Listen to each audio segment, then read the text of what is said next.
Hey, what's up guys? This is Anthony for Anthony's Customs, and for this review, we are looking at the Operation Monster Force Delta Red Troopers. One is an urban operations trooper, and then a nocturnal operations trooper. And really what they are is army builders with lots of options.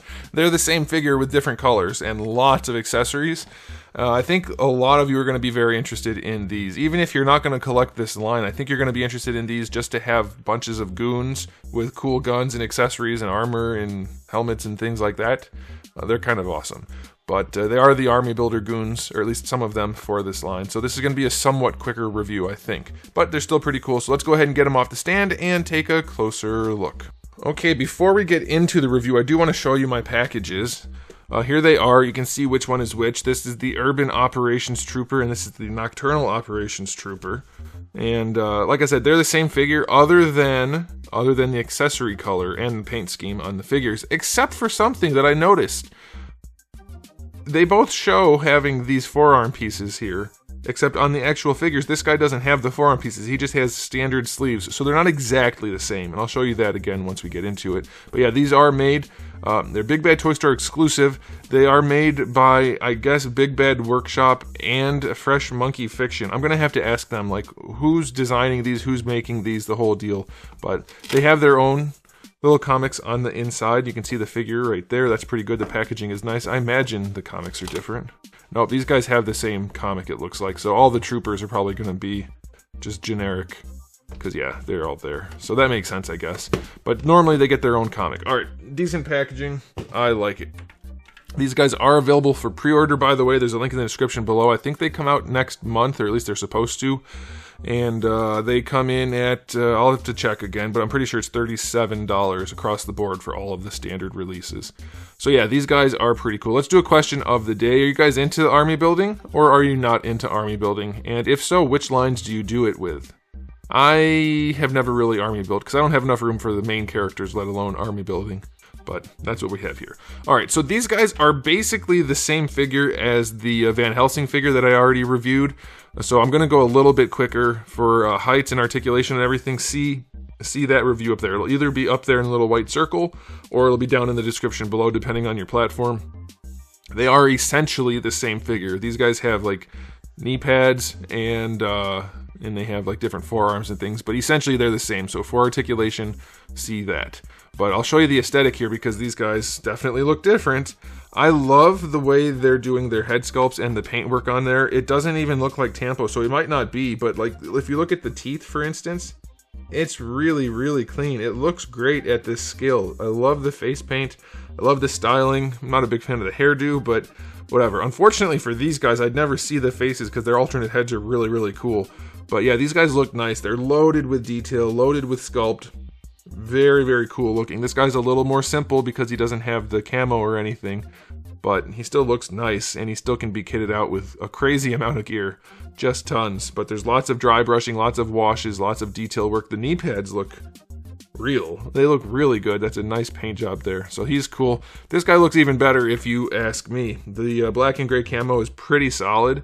I like it. It's not super elaborate, but it does look good. The more traditional, like olive drab or FDE, that looks nice on there. Lots of really good detail. His knee pads look less good though. But yeah, very, very cool looking. He's got the forearm things that the other guy doesn't have. That's what I was talking about earlier. That's a strange thing, but otherwise they are basically the same. So very, very cool looking though. I'm very pleased with that. And a lot of the coolness of these guys comes from the accessories, which allow you to customize them to your heart's content. There's a ton of accessories, but aesthetically they are really nice. So for the price point, I'll go 9 out of 10. You're not going to beat it. Tons of sculpt, tons of paint. They look great. Now, for the accessories, they each come with the same assortment, just in a different color scheme. So you're seeing both figures' accessories at the same time, so it's not two of everything. All right? Okay, so let's dive in. We have the unhelmeted head where it's just the vampire-looking guy.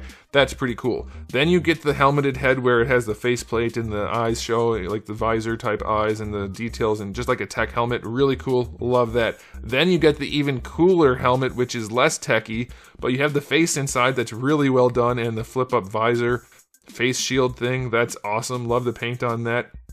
You get an alternate face shield for these guys, which is just a little bit of a different design. That's really cool. So essentially you have 4 heads there, 3 with an alternate faceplate. That's kind of cool. You get some shoulder pads you can throw on there. Those just slide up. Those look awesome. Love that.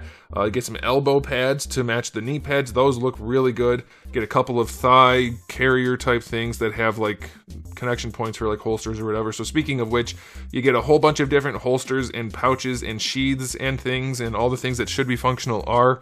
You get one that can hold a radio or a couple of magazines, or at least one of the magazines. So that's really cool. I guess you get 2 of those on this guy. So this guy gets 2 of those carriers. He does have the holster that's built into his chest harness. That's awesome.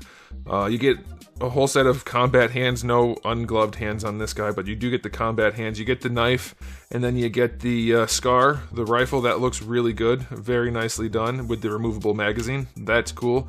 Then you get the larger and the smaller pistol, and then you get a set of muzzle flash type accessories. And does he have the smoke? Yes, he also has the smoke. And then lastly, you get the display stand. So each of these guys gets all of that, and you will have seen, I guess, both color versions. The blue guy gets the ones that are blue, for the record, and the gray and black camo guy gets the ones that are not blue. That makes sense. So yeah, it's just a ton. It's an incredible amount of accessories that are executed really well at this price point. Can't beat it. So the accessories, 10 out of 10. Can't beat it. They are incredible. And then I'll give you the articulation rating, but I'll tell you, just go check out that review if you want to see it. I'm not going to waste your guys' time if you don't want to see it. The articulation's a 7. They function like G.I. Joe classifieds for the most part. They are good enough. Lots of room for improvement, but they are perfectly acceptable. They can hold their rifles pretty well. If you take off the harness, they can shoulder them nicely. With the harness on, it's a lot less good, but they can hold them, so it's fine. So yeah, these guys are just, so far this line is doing really well. If you ask me, these military ones, they make Dracula and the Forgotten King guy, they make those ones look bad, because these ones are just so damn good. Whoever's designing these, they're like, we're going to make army builders and we're going to make them right. They're awesome. There's so much stuff. I don't even like this kind of stuff. I'm not into G.I. Joe. I'm not really into the vampire type stuff too much. But these figures are... I love the customizability and the design aesthetic they're going with the helmets and things. So yeah, I love it. Let me know what you guys think in the comment section below, but I'm going to give these guys a 9 out of 10. They are really, really good. Definitely if you're just picking and choosing and not getting the whole set, this guy has more going on because he's got the camo and I think a cooler paint job, but obviously this guy's got the blue going, so he looks pretty cool too. So yeah, I love them. Let me know what you guys think. There's a link in the description below. They're probably going to be in stock next month, I believe. Yeah, we're in September. So yeah, they should be in stock next month, so check it out. And let me know what you guys think. So there it is. That's it from me. Thanks for watching, guys. If you enjoyed the video, please do give it a thumbs up. If you didn't, give it a thumbs down. And if you haven't subscribed, you should. I have new videos just about every single day, and thousands already on the channel. So make sure you come back for all of that. And in the meantime, keep collecting.